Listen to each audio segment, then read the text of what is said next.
you today. I'm happy to be here with my mentor, Chris Kirkpatrick from LIFE180.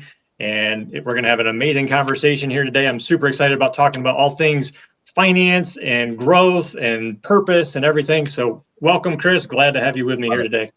Thanks, man. It's awesome being here. I Cool. love doing this stuff, and I'm excited to have this conversation. I think it's going to be fun. Absolutely. Absolutely. So we've gotten to know each other relatively recently here on a personal level, which has been fantastic. And I've been blown away at how many things are in alignment between the two of us because we love life insurance. We love helping people with finances. But for us, it's not just about money. It goes so much beyond that. Yeah. So could you share a little bit, Chris, about your phrases aligning people's money and their values and beliefs? So share with us a little bit about your perspective on how it's so much more holistic what we do with our money and how it affects and influences every area of our life. Yeah. I mean, one of the things that I think has inspired me, or as I've gone through my journey as a professional in the financial space, is just learning that the financial system is not set up for people to succeed. I think that's really what it comes down to. We're all kind of taught, go to school, get a job, invest in your 401k, buy and hold. We've been convinced that we're supposed to go to work and save money for 30 to 40 years and hopefully keep our fingers crossed. And by the end of it all, we'll have enough money in our pot of gold to be able to retire and be financially free.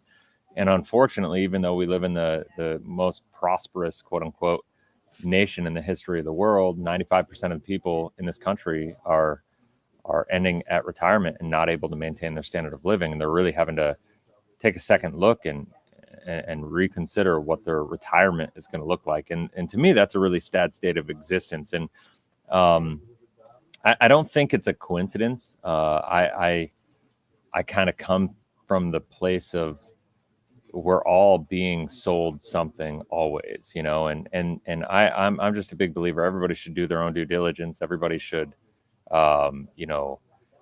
should really figure out what is it that they're looking to accomplish in this life. What are they wanting to achieve? And when you are able to be really, really clear on that objective, then you're able to reverse engineer what you want your life to look like. You're able to come at it from a perspective of being intentional about what you need your money to do for you as a tool to accomplish the things that you want to accomplish in life. And so, from that perspective, I look at it and I say, all right, if that's the case, then I think most people would handle their money much, much, much differently, first of all. And then secondly, I look at it through the lens of saying, all right, most people, I talk about the 5 F's of life, faith, family, fitness, finance, and freedom. And most people want to achieve freedom. And obviously we talk a lot about the finance side. We talk a lot about the money side of the game. And at the end of the day, when you talk about money, you got to talk about financial products. You got to talk about investment vehicles. And I think if we're not really making sure that where we're utilizing our money, where we're saving our money, where we're investing our money, if that money is not in alignment with our values and beliefs and how we show up in other areas to achieve financial freedom, well, then we're out of correlation with our values and beliefs. Money is just a tool to live that life that we want to live.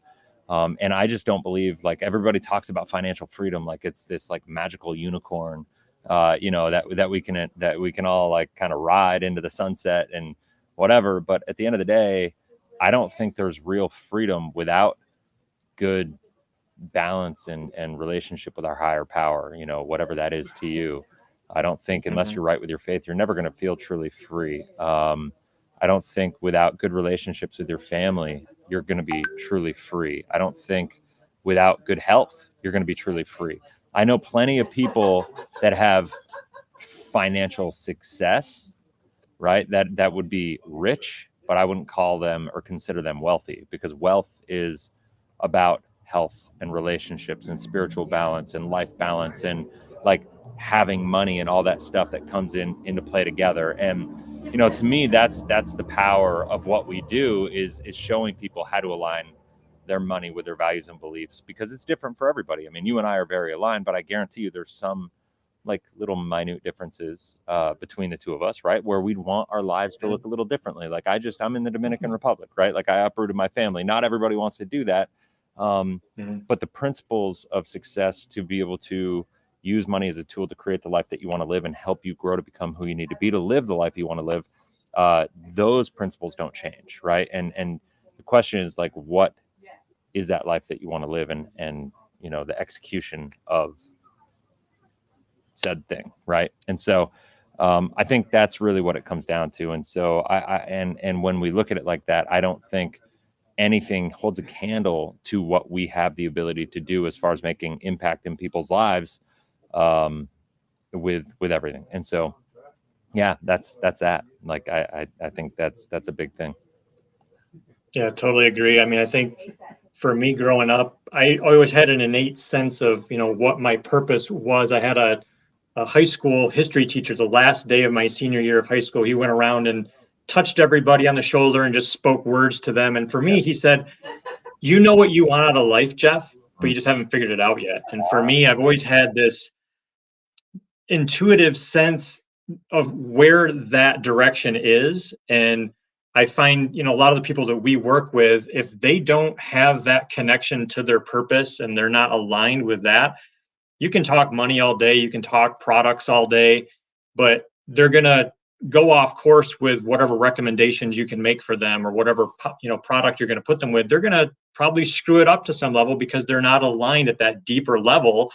And until they figure that out, you know, I've been fortunate enough to be on some expert panels with one of my old business coaches, and we talk a lot about financial concepts on there. And they ask me a lot of times, you know, if somebody's just starting out, where do we need to start? And I don't even talk about money yet. It's like, you have to know who you are and where you're going and why you're going there. What do you want out of life? What do you want that to look like? And I find, you know, a lot of people haven't put the time in to really figure that out. And until they do, you can't help them maybe as much. But when they do, it's so magical because then you know the destination and they're aligned with their heart and where they're going. And then when you align the strategies that we bring to the table, magic happens. And I love seeing that when we do work with the people that know where they're going and they're doing the service work and they're serving people from the heart. And then, oh my gosh, then you can make the few tweaks and adjustments and, hey, let's add this in here, and then see the exponential synergistic benefits of that.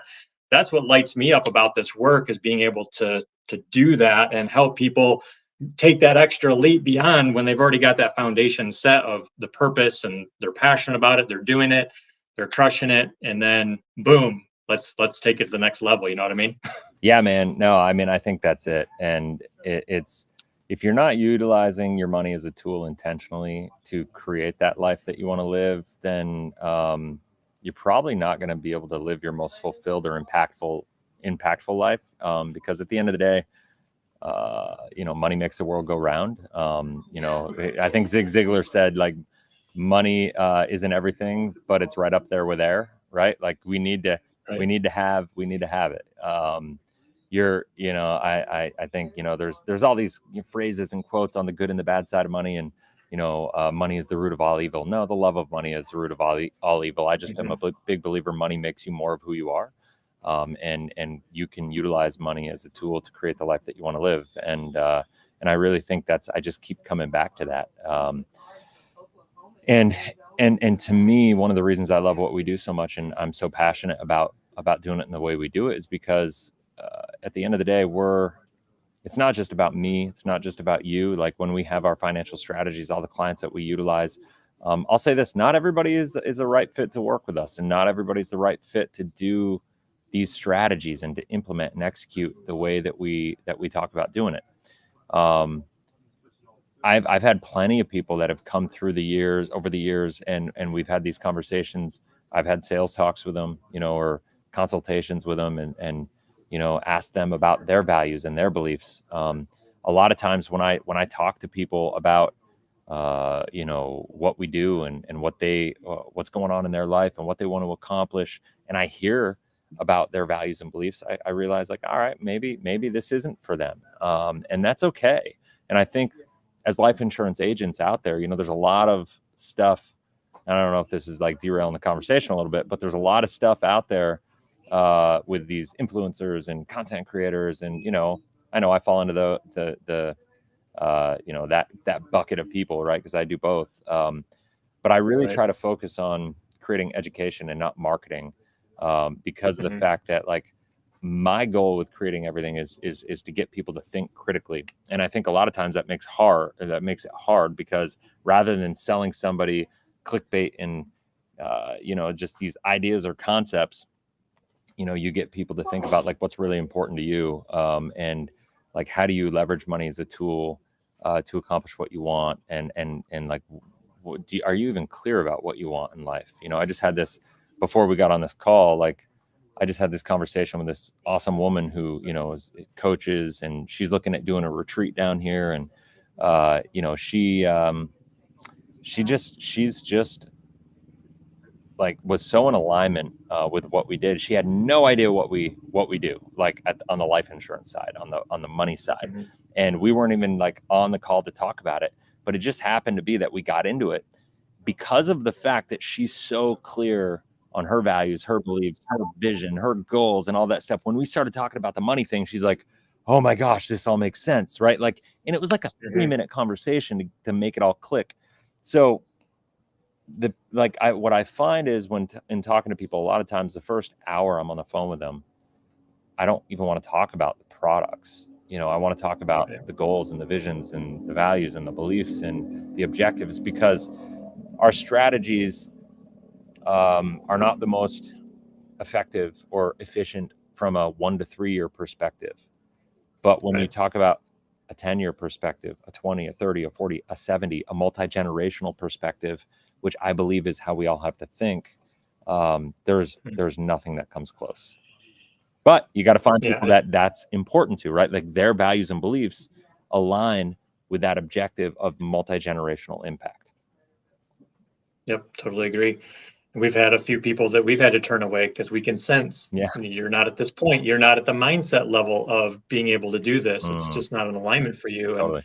And it's always interesting to see their face because they're like, wait a minute, I thought you were here to sell me something. It's like, no. We're not here to sell you anything. Yeah. We need to make sure we're in alignment with what we offer and how we can help you. And if it's not there, it's not ethically there for us to move forward with for you. So one of the things I want to jump into is, one of the things I've observed in the time doing this, about 5 years or so now, we've worked with a lot of chiropractors. We've worked with people that are high net worth. They have cash flow up the wazoo, multiple 6 figures. And it's been interesting because before I got into this, I think a lot of people have the unwritten idea here that like these people have it all figured out about money, right? So then when you learn the strategies that we've been taught, and you sit down with them and start communicating at a level about their money and what they're doing with it to save it and how they're, preparing for the future and giving them alternative ideas. And you realize, wow, they are immersed in the traditional mindset around money. It's still stocks and bonds and IRAs and 401ks. So speak to me a little bit, Chris, about,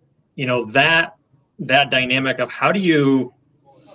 what is it that goes on that makes people, even at higher income levels, not open maybe as much to the strategies that we offer? And what is it about the person that makes it so that they can change? Because I had a conversation last night actually on one of the breakout rooms in Discord with Charles and a couple others. We were talking about this very topic of when we're talking to chiropractors, they're already open in a lot of levels because they see health differently. They don't see it as drugs and surgery.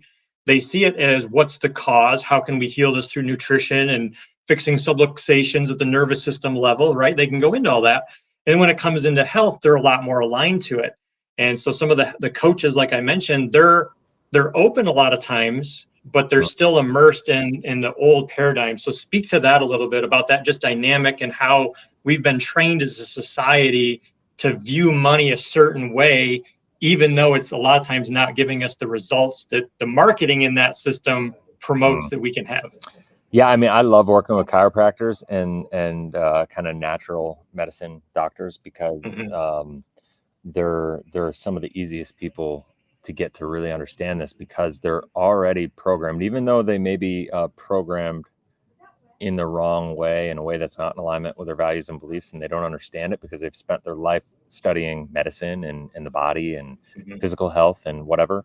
Most of the time, people who are more in the integrated medicine space, like the natural medicine space, they're questioners, they're thinkers, they're people that are like, okay, they already have reconciled the fact that our environment is toxic. Our whole system is set up to program us a certain way, and we're all kind of I don't know, just pieces of the machine, that the government is trying to keep us in a certain way, or like lobbyists and big business and all this stuff is just they look at us as profit centers, right? And so it's the old adage, is like, if you want different results in your life, you can't do what everybody else is doing, right? And that goes with health. If you look around the country and you look at like the health pandemic, and I'm not talking COVID, I'm talking like obesity, I'm talking about how people are eating and the toxic food that people are consuming. I'm talking about the way that we're living our lives, the lack of activity, like everybody on devices and not wanting to be physically active, and not even not wanting to, but just not prioritizing it. This all just comes down to one commonality, whether it's your money, whether it's your health, whether it's your diet, whether it's your physical activity, whether it's the type of medical treatments that you decide to take, whether it's whatever. It all comes back to how intentional are you about your decisions, and how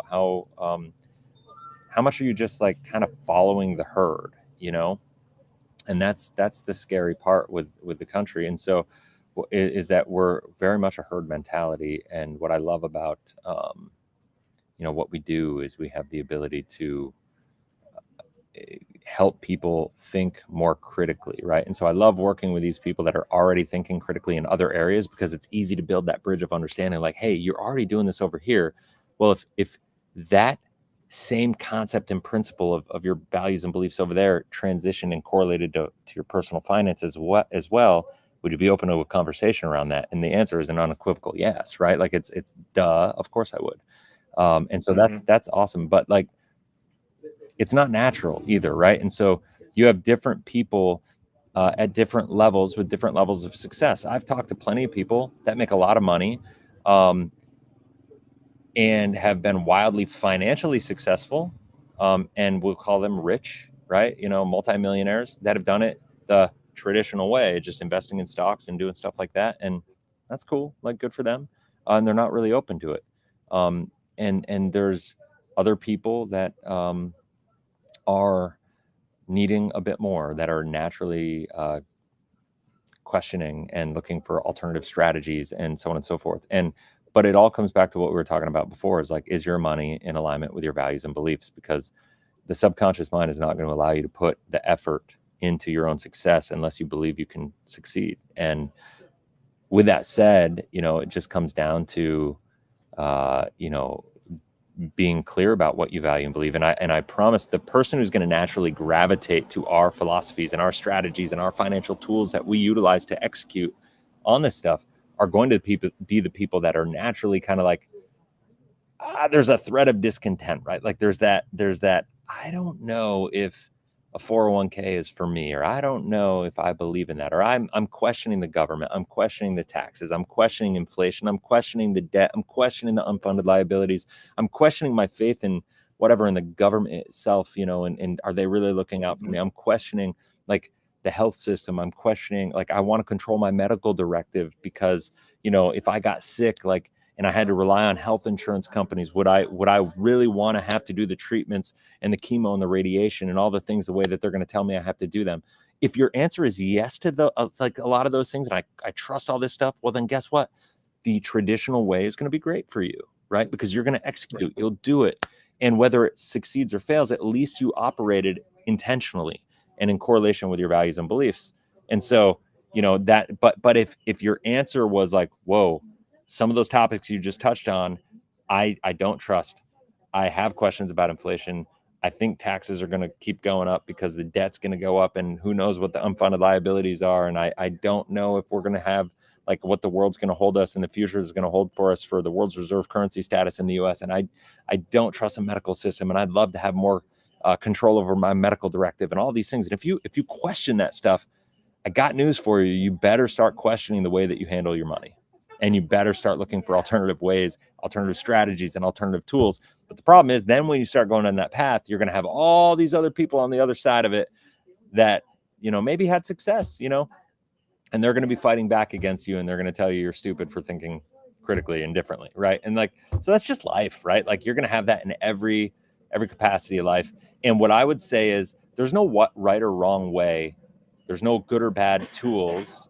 It's just, are they good or bad for you? Are you going to execute with them? And that really, your ability and willingness to execute is all going to come down to what do you actually believe? Because your beliefs are going to be what drives your behavior, because that's your subconscious, right? I don't know if that makes sense. Totally. Yeah. For me, it's been interesting because, with what you're outlining there, it is hard to sometimes discern the information that we receive. And I think it goes back to when we've done the inner work. And this is why I'm not just talking money all the time. I talk about the inner work because I see it come up at every level in this whole paradigm. Yeah. If you're confused about who do I listen to? Do I listen to Dave Ramsey, or do I listen to Grant Cardone, or do I listen to Chris Kirkpatrick, or do I listen to Jeff Kamke, or who is it that I listen to? The more tuned in you are to yourself and know yourself and can read your own emotional guidance system, the better you can discern the information out there and how it aligns with you. If you don't know what your goals and beliefs are, and you don't know how to read your own emotional, system on this is a green light, this is a red light, this is a gut check, this is a no, this is a yes, it's going to be really hard for you to navigate that. And that's something that I think I've been fortunate enough to have in my life, somewhat of a natural ability to do that. I haven't had to learn those skills. I've refined them by certainly, and I always will be continuing to refine them. But I find that if people are confused about what to do, then go back to the basics of learning yourself, figuring out, your purpose, your passion, and making sure that those things are clear in your mind. And then you can go, oh no, that's completely, I hear Dave, that's in alignment, or I hear Dave, that's not in alignment, right? You'll know immediately, and you'll get an internal ping. My gut goes, nope, nope, nope, nope, nope, or it goes, yes, yes, yes, yes, yes. And then you can move forward accordingly. And then applying a lot of those, principles and strategies that they teach. So along those lines, I want to pick your brain on this. If one of the things I loved about you and what you speak to, and you spoke to a little bit already here, and it's in your Life 180, living intentionally for excellence. I love the intentional part of that. And so if somebody's intending to be intentional about, they've been doing some work on their beliefs and their goals, they're learning who they are at a deeper level and where they want to go.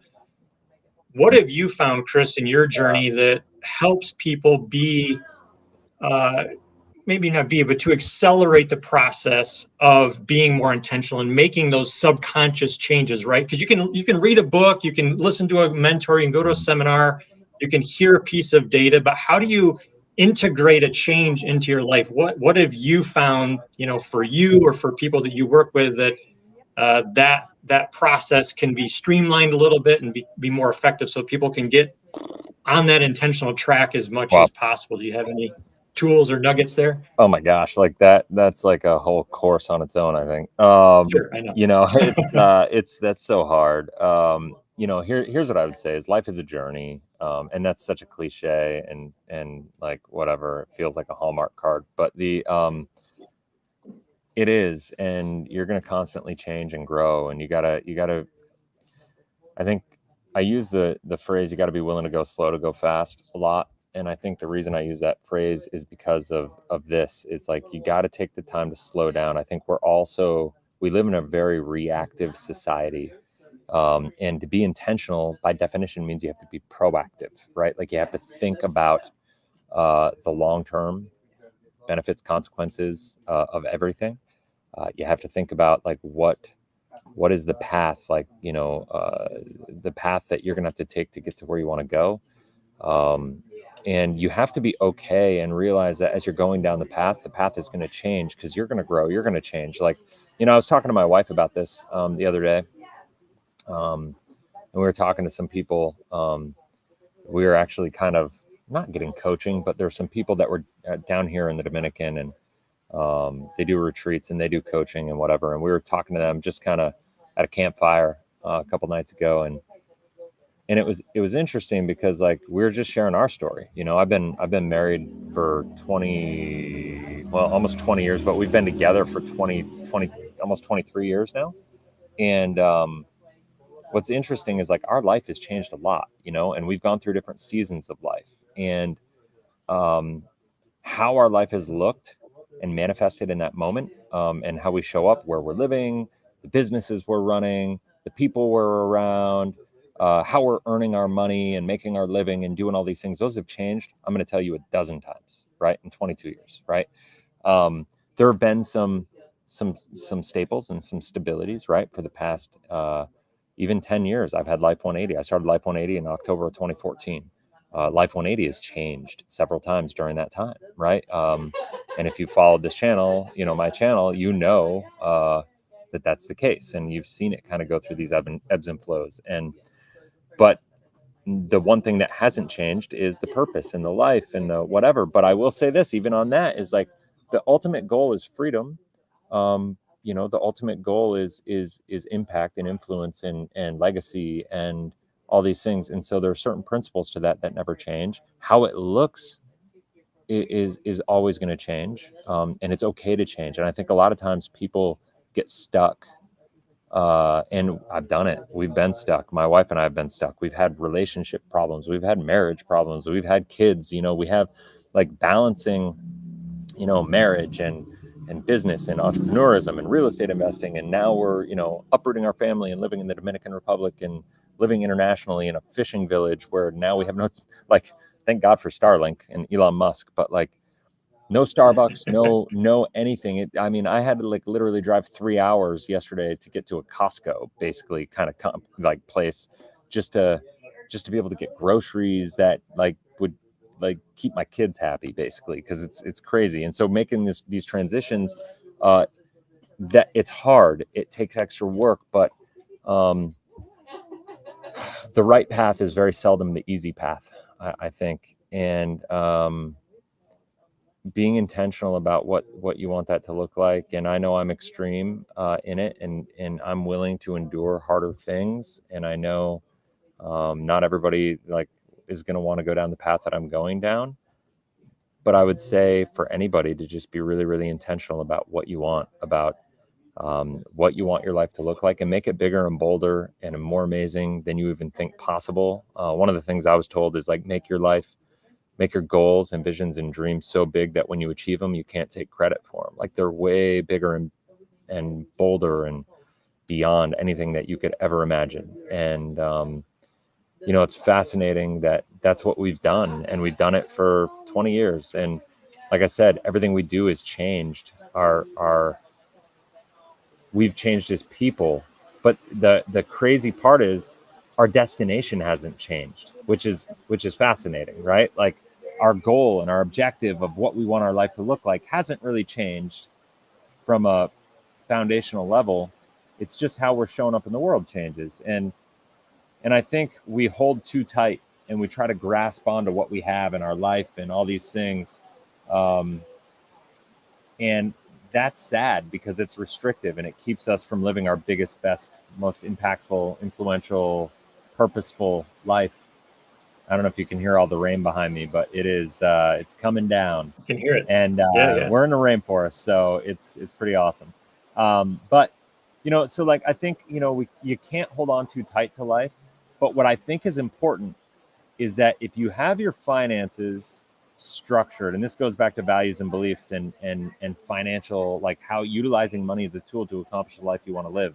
When you have your money set up in a way that's risky and in the market, and you're not structured properly, then you have to hold on tight because any risk is going to take it off. But if you build your financial structure utilizing the strategies we do and the tools we do and all these different things, what that does is it gives you the ability to have the foundation of stability and comfort and guarantees and all these things. And you know that you can go take some bigger, bolder risks, and live life in a way that most people can't even imagine, whether they want to or not. Like, you know, I've talked to plenty of people that have been like, oh my gosh, I wish I could do what you're doing. And I've talked to plenty of people that are like, you're insane. I would never do that. Right. So it's not a good or bad thing. It's just, is it good or bad for you? And the question is like, if whether you like it or not, like if you wanted to do this, anybody could do it. Few people are willing to do what you need to do to actually do it, you know, and to take the time and to do the preparation and to set the foundation and to do all the things. And if this is like totally appalling to you and you're like, oh my gosh, like I would never go down to the Dominican, I would never live life like that, I would never take that risk, I would never do all these things. And I would argue like there's less risk in what I'm doing than what a lot of people are doing, just staying in the United States and living their mundane, no judgment on that, but just like, you know, just going with the flow and not trying to push the envelope. I think we always have to be living on the edge of our comfort zones. I think that's where real growth happens. I think you have to get comfortable being uncomfortable. And it's nice to know that when you set your finances up in a way to support that philosophy, it empowers you to go out and do it. So I love that. Yeah, I totally agree. I come from my mom's side of the family. They're very much not ones to push the comfort zone. So I've made it an intentional effort my entire life of not living that way and creating what I want, not just living a duplication of the generations before me, right? Like really doing that inner work, finding where I want to go, and then being uncomfortable, like you said. And it isn't always fun. I mean, sometimes my wife and I talk like, you know, maybe do we really choose the right path by pushing the envelope all the time and being uncomfortable? But at the end of the day, yes, it is the right decision because I know I have peace about that decision when I am growing. And my wife always says, if I'm not growing, I'm dying. And for her, that is a powerful piece that if she's not doing that, she's not growing, then it's literally like a death to her. Yeah.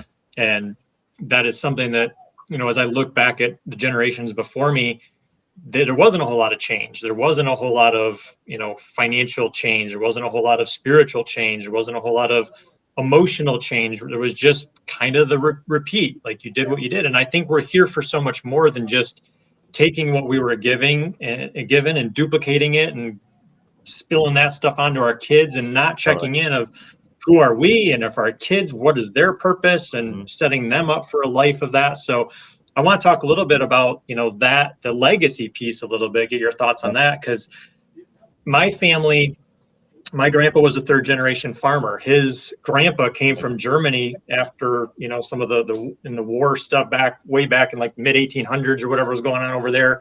He like faked throwing up and like hopped on a cruise ship or something and came over to America and some reason landed in Michigan of all places. It's cold, it's snowy. I wish he would have picked a different spot, but here we are, right?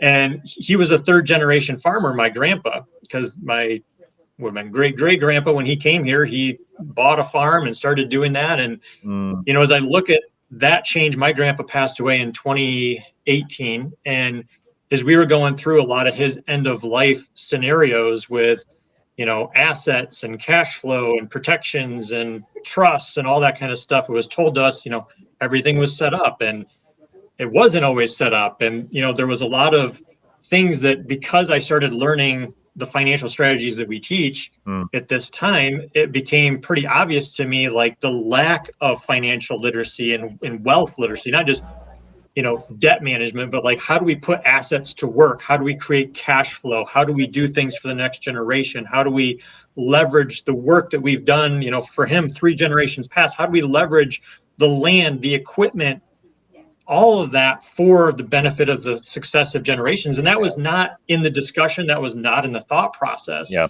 And as we looked at that of like, man, there could have been so much more that came out of that could have positively impacted the purpose of my parents and my aunt and me and my children. You know, there was 6 generations that we're talking about all in one thing that I could see from beginning to end, the lack of planning, the lack of education, and what of a difference that could have made. So I'm curious your thoughts on this vision of the generational impact and the legacy. And it's not just about leaving your kids millions of dollars so they can go buy a Lamborghini. It's so much deeper than that. And I love what Garrett teaches around a lot of Garrett Gunderson. I've loved his modeling of that. He teaches on taking your gifts, your vision, your purpose, maxing it, like we just talked about, being uncomfortable for your life and maximizing your potential, allowing your kids to thrive in their potential, but then creating the financial systems and structures to allow the maximum to take place. So speak to some of that and what Yeah. you know and what you've lived.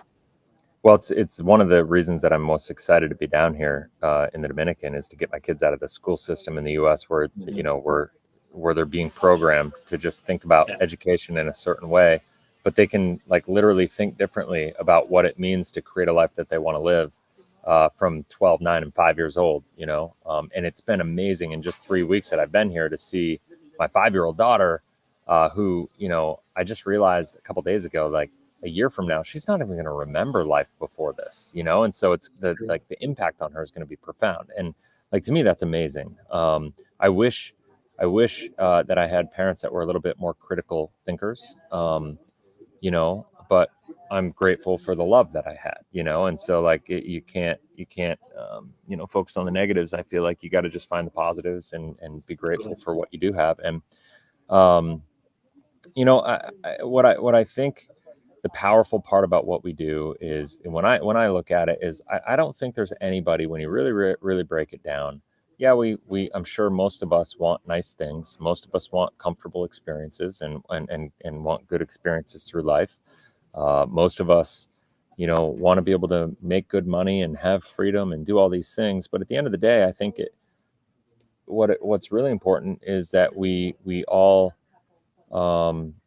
think beyond ourselves, right? Like, and I mean, if you think about it, narcissism is just when you're completely absorbed with yourself, right? And like, don't be a financial narcissist. You know, it's just like, you can't be just about getting the cars and having the houses and the vacation homes and the lifestyle and all that stuff. And like, that may be a byproduct, and you may have some of that, but that can't be the why behind it all. And I think that's the challenge. The why has to be, the next generation and the next the legacy and the education that goes around it. And the thing that I've learned about my experience in just 3 weeks of having my kids down here, that's been amazing and hard, honestly, and harder on my wife than me, because she's been managing it most of the time and she's doing an amazing job, even though, you know, she cries herself to sleep sometimes. Is just like realizing we have the full power and responsibility now, of getting our kids to realize that they have the ability to create whatever they want, and that they need to take that on. And it's our job as parents to teach them how to do it, right? To teach them how to think differently. And that's hard, right? Because my kids right now down here, they're even struggling. I mean, they're having fun, but they're struggling a little bit, because of the fact that they're so used to just the way things are in the US, and those comforts and the connections, and just like being a bit of a robot. You don't realize how easy it is to fall into these patterns.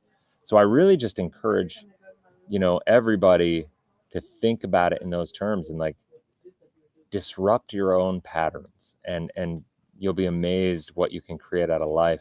But going back to what you're talking about, you know, from a legacy perspective, is what I love about what we do is it's not just about the money by any stretch, but it's about creating a legacy. And what I love about what we do is we have the ability to guarantee a result, and to, you know, if you're not a financial narcissist, right, and it's about more than you, and it's about your family, it's about the multi-generational success, and it's about what you leave your kids, not just financially, but what you leave in your kids. There's a guy, Chris Donnell, who runs Gravy Stack. It's an amazing app that teaches financial literacy for kids and families, and it teaches parents how to help them do that.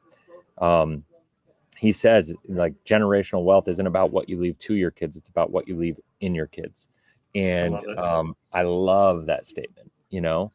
And I honestly, that's one of the things that my wife and I, when we looked at, and we were like, all right, like, what are we doing well? What are we not doing well? And we started realizing, like, what we're leaving to our kids and what we're doing was great. And as intentional as we were trying to be, what we were leaving in our kids wasn't necessarily what we wanted.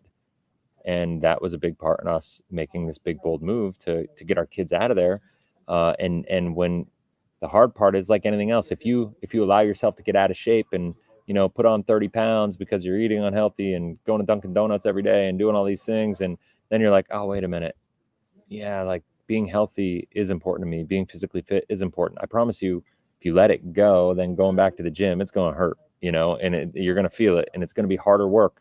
And so we are now paying the price. Like when my wife's having a hard time, it's because our kids, we allowed them to fall into a pattern of just the public school system and all these different things. And now we just have to, do the hard work to get it back to where we want it to be, but that's the legacy. That's what it is. And the cool part is if you utilize life insurance as a foundational asset, it's going to allow you to have your savings. It's going to be a self-completing plan. Like if anything happens to you, it's everything you're working towards. I think that's the thing I love about it is like my goal right now is to let's say my target objective is $8 million of net worth. Like, let's just say that was it. If that's the goal and I'm not there, but that's ultimately what I want to leave. And it's not the number, but it's like what will be done with that number, right? Like what I could leave to know that I can actually purchase that result, right? So buy my net worth through life insurance and then focus on building my cash flow to achieve it. If I live a long, healthy, happy, fruitful, productive life, I'll get there simply by the fruits of my labor, right? One of the biggest misrepresentations online right now is that life insurance can make you wealthy. No, it can make your family wealthy if you die. You're going to have to make yourself wealthy, and life insurance is a great backstop to that wealth, and it can be a great accelerator to the wealth, and it's a great tool to leverage when you do it properly because it performs multiple functions for you. But at the end of the day, it's about way more than that, and it's not going to make you wealthy. You're going to make yourself wealthy. Your tools, your skills, your abilities, your ability to create value in the world is what's going to make you wealthy. And utilizing life insurance as a financial vehicle, and then trusts and business structures and formations and all that stuff, and teaching this stuff to your kids as you're becoming who you need to be to live that life. It's your responsibility to pass that stuff down to your kids, because there's nothing your kids are going to learn in school that's more important than that, and then when you pass that down, like I just imagine what my life would be right now if my grandfather, who was a wildly successful engineer and made a lot of money, real estate, all this stuff, if my grandfather didn't just do it, but taught my parents and then taught me before he passed away, and if I were starting in the world with all that knowledge along with the capital to get started, like people like to bang on Donald Trump and Elon Musk and these people that are like, oh, their daddies like handed them all this money and they got started. I got news for you. Plenty of people in this world could have been handed the millions of dollars and blown it, right?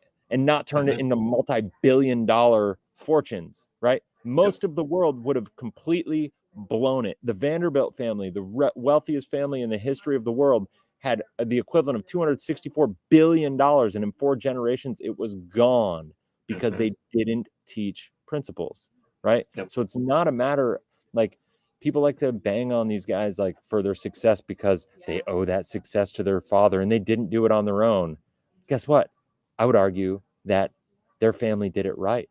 They made the money and then they paid it forward. They taught those principles, and the next generation was able to take it. How do you think Donald Trump's dad is? All the other moral stuff, whatever aside, but if you looked at the result, and his dad, maybe got the net worth up to 20 million, let's say, and Donald Trump inherited, whatever out of that, and was able to turn his, for like starting in his 20s with, 10, 20 million, but was able to turn it into $7 billion. How do you think his dad is feeling looking down from above, being like, whoa, look at that impact, like that's freaking awesome, but people like to rip on him about it. But the cool part about what we're talking about is we have the ability, every single person has the ability to do that. Even if you don't make a ton of money, you have the ability to purchase the result and learn the principles, become who you need to be to live the life that you want to live. Even if you don't achieve it for yourself, you can guarantee a result and make sure that your kids are on that path. Yeah, I love that. I love, it's awesome. Yeah, I totally agree. I think for me too, it's funny when you mentioned Donald Trump, my mind was going to the exact same spot, because that whole mindset around we should be leaving our heirs starting over at zero and that's the right thing to do. That's the better thing to do. And you got to work your way up and start over. To me, I've never understood that. I don't know where that comes from. I'm sure it's from some high up, intentional thing to mislead us and get us off track. But it's Well, just, it's to it's keep such a us running through the tragedy. system. That's what Exactly. it is. Exactly. Yeah, I agree. Not to sound like a And conspiracy theorist, but hey. yeah, no, I understand. I agree. And to me, it's not, as we've lived the last 4 years seeing a lot of the conspiracies out there, that most of them have come true. I think, we aren't conspiracy theorists. We're realists. We're seeing it as it is, and this is just the reality of it. And we can pass it off as a conspiracy, and we don't want to face it. It goes back to being uncomfortable. If we want to face the reality here, this is what's going on, and Yeah, for sure. it's something to challenge those beliefs and look at, okay, we don't need to have billionaires pay more in taxes. We need to ask a different question. We need to say, well, what are they doing different in their life to be at that level? And could I be at that level too? What do I need to do differently in my life? Do I need to think differently? Do I need to change my beliefs? Do I need to look at how I'm doing things differently with my money? Do I need to follow some of the principles the wealthy are doing and putting some of my money in life insurance so that I have the multiple benefits over the lifetime that I'm going to need money to be working for me? And I have that generational transfer that goes to the next generation to give them a leg up. And what is wrong with, and there's the saying, I remember hearing it from Dr. Mercola years ago, that you build on the shoulder of giants. And, when I look at some of my personal development training, talks about when we have goals and beliefs and we want to be going to whatever that destination is of our goals, that it's an expansion process we have to go through. We have to expand ourselves. And if you look at like quantum physics, and not to go too far out, but the universe is expanding. When we expand our consciousness, the consciousness of the universe is expanding, and everything's about expansion. Well, why wouldn't we not want our finances to be expanding generation to generation, knowing that if they have bigger goals and dreams and God's given them a bigger purpose than we had in our life, we should be doing everything we can to set them up financially to maximize that purpose for them, right? I mean, that's the way I see it. And that's the power that we have of not just helping with cash flow, not just helping people in their business and, creating retirement streams and having the health directive like you talked about. Those are powerful, life-changing things. But it's even deeper than that when you talk about the impact of the generational legacy component and being able to do things at a spiritual level. I was in BNI years ago over on the west side of Michigan, and the realtor, she was a Remax realtor, and I remember her and I had a one-to-one, and I remember her saying this. She's like, my belief is that if you're doing what you're supposed to be doing, like living your purpose the way God called you to do, whether you're a realtor, you're a janitor, you're a preacher, whatever it is, you're doing spiritual work at whatever you're doing, because you're positively impacting people that need to buy a home, that need their toilets unplugged, that need their electrical done in their home, and it's done right, it's done ethically, it's going to last a long time. Like whatever it is, it's a spiritual process. And that always stood with me of like, wow, I don't have to be a preacher or a missionary to be doing spiritual work. If I'm in alignment with what God has called me to do, and I'm doing that to the best of my ability and always pushing the boundaries and getting uncomfortable and expanding myself, then I'm doing just what I'm here to do. And to me, that's the most powerful part of all of this. So we talked a lot of, the internal work, the spiritual stuff. Let's talk a little bit. You've wrote the book, Cash Flow Hacking. Let's talk a little bit about, because at the end of the day, we live in America, we have inflation, cars have doubled and tripled in cost. We have groceries are costing a lot more. There's no $100 trip to the grocery store anymore. Those days are long gone, unless you're just eating milk and eggs and bread, right? That's still $100. What can somebody do right now? They need to increase their cash flow. They need to, increase their means financially. Is it, strategies? Is it they need to learn new skills? What are some of your tips on how do we help someone increase cash flow and create a better situation financially? Yeah, it's interesting. Like I always kind of tell people, you should run your personal life like you run a business, and we just bought this hotel and we're turning into a retreat center. And one of the things that we're talking about every single day is you have to think about, all right, what's the long-term vision? And then what's right in front of us? Like, what do we need to deal with today? And when you look at that, it's no different than your personal life. A lot of times it's like people get overwhelmed or people make mistakes even because they spend too much time focusing on the long-term vision, and it either feels totally daunting and overwhelming and not possible, because you're like, how am I supposed to think about my big grandiose vision for my life when I can't even, when I've got, $20,000 of credit card bills and I can't even like get my nose above water. And so, and then that causes paralysis for most people, and they don't do anything.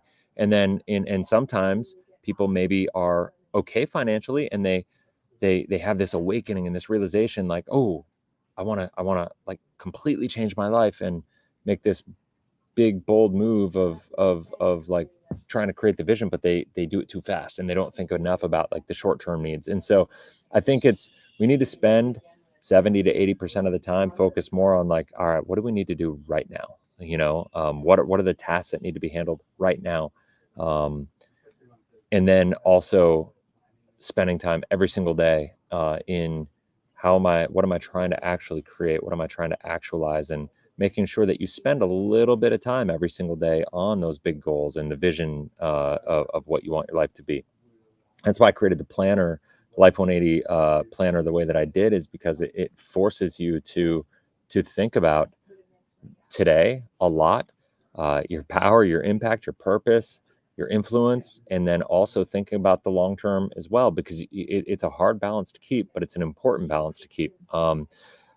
Tactically, though, when we talk about individuals and personal finance and money, and because at the end of the day, the world goes around money, and your relationship with money is going to dictate the results in your life to a great extent. I would say that we need to make sure you're out of debt. Get out of debt, increase your cash flow, whatever that looks like to you. Whether you got to get a side hustle, whether you got to invest in yourself to increase your skills and abilities, to increase your income. People's greatest need, I promise you right now, if you're making $50,000 a year and you have $20,000 in credit card debt, which I know a lot of people have, which is scary and sad, and that, we've gotten to that place, it's going to be harder for you to become efficient enough to pay that debt off in any kind of timely manner that's going to give you any hope.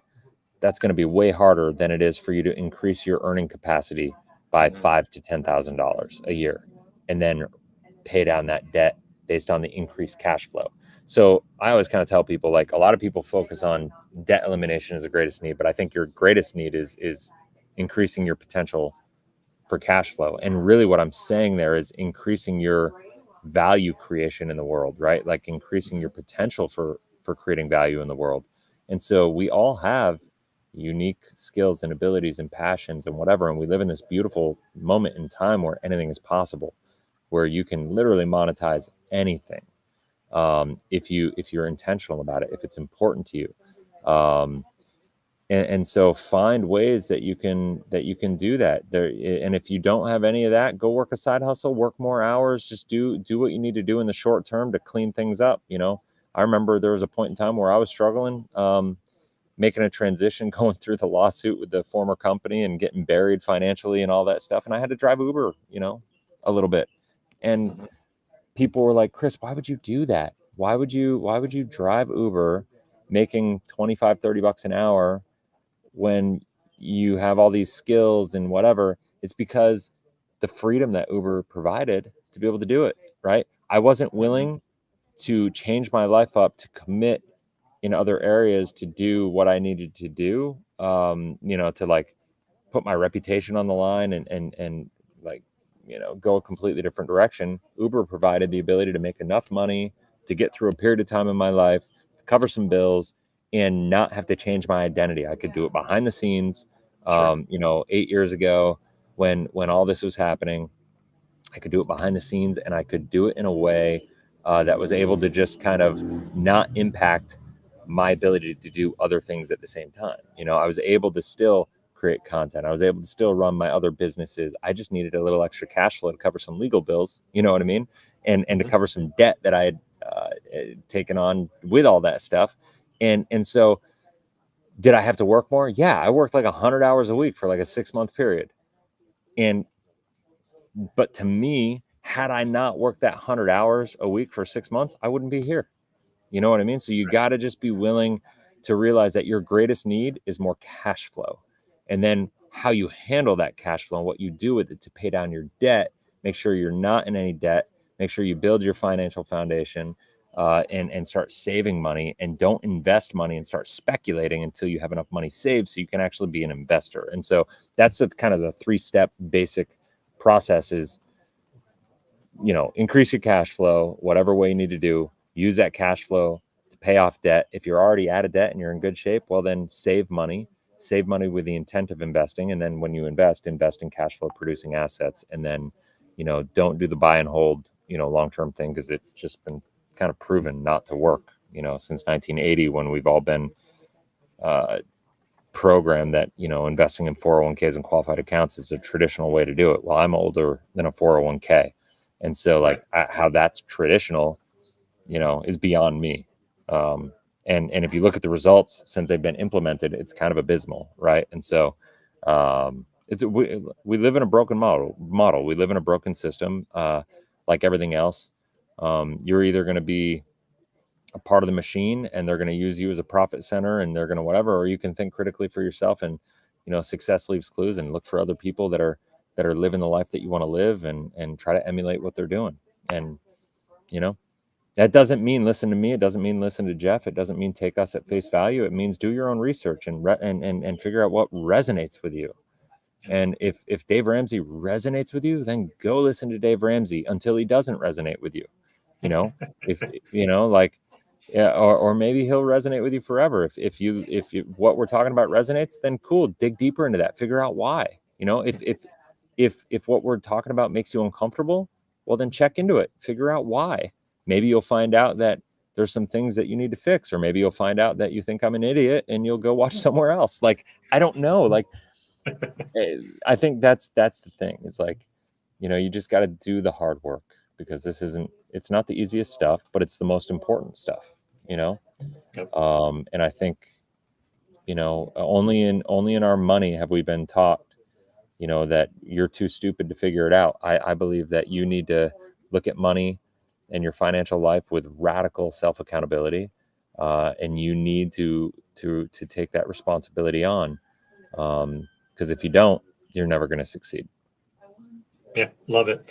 My wife and I, back just after we were married, we were in an auto accident. We were actually struck on foot by a car. And, for the while after that, the year after that, we didn't buy Christmas gifts for a few years. I started cutting my own hair at home. I didn't go to the barber shop anymore. And you had this season where you had to cut back. Mm-hmm. And I knew it was only a season. It was still challenging. It's a little hit to the ego, especially for us guys, to, have lived a certain standard and then have to take some steps back. But knowing that I can reload, I'm not just giving up. I'm just taking this temporary setback. I'm going to get better. I'm going to learn more skills, and I'm going to put my attention on what I can do to continue to expand and increase my income, not thinking I have to live the rest of my life in this cut back, shrinking, scrimping, cutting out, delaying, and, not enjoying the money that I'm making. I mean, I think that's one of the big things that I see from a lot of sources are they model that's the lifestyle you should be living to get you to this millionaire. What's the millionaire? I mean, what is the millionaire? That's what we're all headed towards. We need to be this millionaire. When we look at, the safe withdrawal rates out of a fund, if you only have $1 million, you're at $28K after taxes a year. That's not a millionaire living, right? But it's advertised differently. And so for me, it's been, we've had to do this, but I've put my attention on what can I do to expand, not put all my attention on getting out of debt. Not that not getting out of debt is important. We need to focus on that if you have that. And you need to look at, why am I in debt? What is going on? Do I have emotional spending? Is it, things with my spouse? I need to do better with communicating with my spouse. Is it external factors? I just need to, get a different job or tune into myself. Maybe I need to go self-employed instead of being W-2. But doing that work and knowing that where you're at, you can improve your situation. You can make a change, and it might not be in a month. It might take a few years.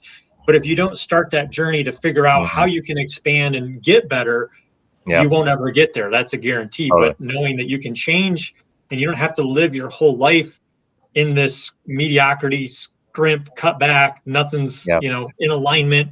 that's not a way to live. It's not a long-term way. And for some people it is. And like you said, if that's the way you want to live, go do that. I know many people that do, and they seem relatively content. Great. But for those that want to do more, that's the journey is. And I appreciate you laying out those steps and that. Yeah. So I think my last question for you, Chris, is you talked about putting money to work and having income producing assets. Where do you feel on real estate for people? Because you listen to a lot of the TikTok, you listen to a lot of the Grant Cardones and a lot of these guys that, you know, they've built up cash flow in businesses. They've maybe leveraged whole life insurance like we talk about, but then they go to real estate and they do that for the appreciation. They do that for the cash flow. They do that for a lot of those benefits. So talk a little bit, because I know you've got experience down there in the Dominican with some Airbnbs. You've got your project down there that you're doing right now with a hotel. So speak a little bit about the power of real estate, where you feel like it's good, where it's bad, how somebody can know like, hey, I should get into this. Maybe I shouldn't. Sure. Curious what you have to share about that. Yeah, no, I think real estate's an amazing vehicle, like any other vehicle. But I think once again, it's not for everybody. Is it in alignment with your values and your beliefs and what you want to do? And I think really it just comes down to what are the attributes that you're looking for in an asset. And to me, it all comes down to cash flow first and foremost. You know, the tax benefits, the appreciation, the multiplication effect of real estate, the inflation protection, all these things are there, right? And so when you look at all the risks on traditional assets like stocks or whatever, or physical money, banks, whatever, inflation is the greatest erosion of wealth on the face of the earth if you don't manage it. Taxes would be number two. And so, you know, real estate allows protection from inflation because it's a hard asset and they're not making more land. Last I checked, it's all been made and we just got to manage it. You know, I think it's one of the things that attracted me to down in the Dominican is that, especially on an island, resources, beachfront properties going out of, you know, they're not making more of that for sure. And to be able to get it, to be able to do all this with no debt, that was a big thing for us. Like, so, you know, when my wife and I were looking at getting into more real estate projects, and we were thinking about like, all right, what do we want to do? Well, the U.S. was bubbled up. Interest rates were going out of control. I think property values are overly inflated in the United States right now. Cash flow is not where it was, you know, 5 years ago, even 3.5, 4 years ago. And so you had to, we were looking at like, does it check all the boxes? And the answer is no, it didn't. And so we were looking for alternative solutions, and we found this place in the Caribbean and in the Dominican Republic that would cash flow 2 times what even in a good year back in the day, you know, it would do in the United States. When we're looking at 25% annualized cash flow minimal, like coming out of this, it's pretty amazing. When you're looking at the fact that you can do all this with no debt, because, you know, skilled labor down here is $400 a month, which is crazy. Certain things cost a little more because we are on a Caribbean island, but we looked at it like with my values and beliefs is I believe the world economy and especially the U.S. economy has a real viable chance of going into recession or even a depression. And so I didn't want to be in a position where we were leveraged or we had debt or anything of that nature, or that like the cost of operating a business was going to be detrimental to what we had going on, right? It, like where it would potentially take us down. You know, because if we're in the United States and we built a retreat center like we're building here, and you know the 10 employees at $5,000 a month, you know, it's $50,000 a month in payroll, you know, and then you have the debt and the leverage and the interest expense to manage and all this stuff. We've eliminated all the risks that would make me concerned with a property, you know. And so when you add on the fact that we're able to mitigate those risks, have the inflation protection, have the multiple effect, have the cash flow. You know, I say it all the time. I look at everything through the lens of what's the upside, what's the downside, can I live with the downside? And the upside is amazing growth, good cash flow. What's the downside? We go into a complete depression and a recession. And what happens if that happens? Well, then we have to manage the property. We have to deal with lower returns for a couple of years. But the downside is it costs like $3,000 to $4,000 a month. That's it, to manage a property that can create tens of thousands of dollars per month in revenue. And so when we look at that, it's just like, the correlated risk is just totally in alignment with what my values and beliefs are. And so, and it's not for everybody.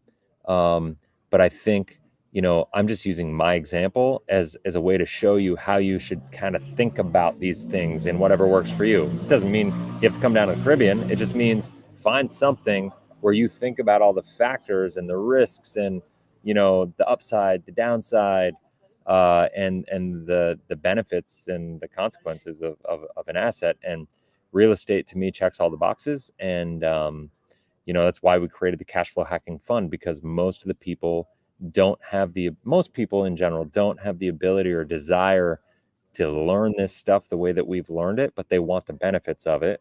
And I'm also a big believer that just because you don't want to learn it in the same speed doesn't mean you shouldn't learn it, right? And so, you know, rather than put money into a mutual fund, we created a private equity fund that people can invest in that will create the cash flow and do all the things and help you execute on the principles that we preach. And in that, we also have a community, and I encourage people to plug in and learn and be involved and come down and visit and like do all those things, because I think it's an experience. You know, I don't think you should ever put your money with any fund manager, any mutual fund, any stock, anything where you're just like out of sight, out of mind, whatever. I think you should literally plug in and connect and be involved. And that includes me here. Like, we've got a bunch of investors that are like, I tell every one of them, like, I don't just want your money to invest in the fund and get your return. I want you to like come down and experience and be part of the community and like, because that's going to elevate everything, you know? And to me, that's what's important, you know, is not just like doing this and creating returns, but getting people down here, getting their families down here. I've got one guy who's investing, who's amazing. And I've started talking to him a bunch, and he's got kids that are in their low 20s. And he's like, man, I just want my kids to come down and be around it and see it and like experience it, to see what's possible for them. And so we're doing it. They're going to come down. And like, to me, like, that's the impact. And like, beyond the fund and the returns, like, I love it when I have people that come into my stratosphere and like are into my world that like see the world through that lens, and they want to do like crazy, like bold things and live life that way and look outside the box and execute from an outside the box perspective. And like, that's what this is all about, you know? And so I just encourage everybody to like look at things that way, do things that way, make big, bold moves, feel the fear and do it anyway. You know, that's my wife and I's favorite phrase right now for our kids: feel the fear and do it anyway. And so, yeah, I don't know if that answers the question, but. I love it. I love seeing you light up about your project. That means you're in total alignment with it. You've lit up the most in our conversation just talking about that. I know you love life insurance and everything else. But you just lit up like a Christmas tree there talking about the fun. I love it. So I appreciate you, joining me today, Chris, and sharing your experience and your knowledge with my audience. I know this will go on your channel as well, but I appreciate your time, your heart, your mission. I appreciate the experience that you've had, that you've been able to help other people, including myself. I've learned so much from you in the last few months that we've been acquainted already. And my wife and I have gotten tremendous value from you and your wife already in just one phone call. So I just appreciate our relationship and what you've brought to the table here today and sharing everything. So if somebody wants to find out more about you and your mission, if it's your project down there in the Dominican, how do people learn more about you? If they love what you have to say, how do they connect? Totally. Yeah. It's at LIFE180 on YouTube, at Real Chris Kirkpatrick on Instagram. You can go to cashflowhacking.com to check out the fund information and the project that we have going on down here. We are closing up round 1 for investing, but we have another round that's going to be starting up here pretty much following right up after it. And so, yeah, we have a lot of things going on. And anybody that wants to like get into it, come on down to the Dominican. Just reach out to me on social media and come visit. I'm all about getting people down here and seeing it and experiencing it and seeing kind of what's possible, because 2 years ago even, I never would have thought this was all possible. And so you gotta experience it and see it to believe it and feel it. And when you realize it, it can change your whole paradigm. So it's pretty cool. Cool. Awesome. Thanks, Chris. All right. Thanks, man. Awesome talking to you. Thanks. See you.